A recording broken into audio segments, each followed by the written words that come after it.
Asalaamu calaykum waraxmatullaahi wabarakaatuh. Kusoo dhawaada channelka Garaadsi.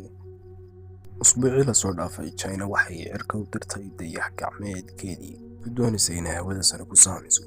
Laakiinse waxaa warar dambe la sheegayaa in ay timid khatar in faraha ay ka baxday maamulista dayax-gacmeedkaasi. Lama garanayo halka uu ku soo dhacayo, laakiinse waxaa xabsi badan laga muujinay magaalooyinka Madrid iyo New York oo la isleeyahay sabtida soo socota dayax-gacmeedkan waxa uu soo gaari doonaa dhulka. Dayax-gacmeedkan ayaa 21 tan wax lagu qiyaaso. Waxaa jirta qaybo ka mid ah oo caawiya gantaalkaasi si uu hawada dhulka uga kaco, kuwaasi oo ka soo hara marka uu hawada sare galo, kadibna ku soo dhaca meelaha cayiman sida badaha.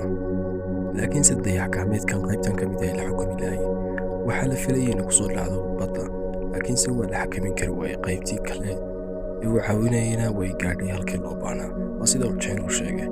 Sabtida soo socota ayaa waxaa la saadaalinayaa inuu dayax-gacmeedkani soo gaadho dhulka, lamana garanayo goobta uu ku soo dhici doono dayax-gacmeedkan.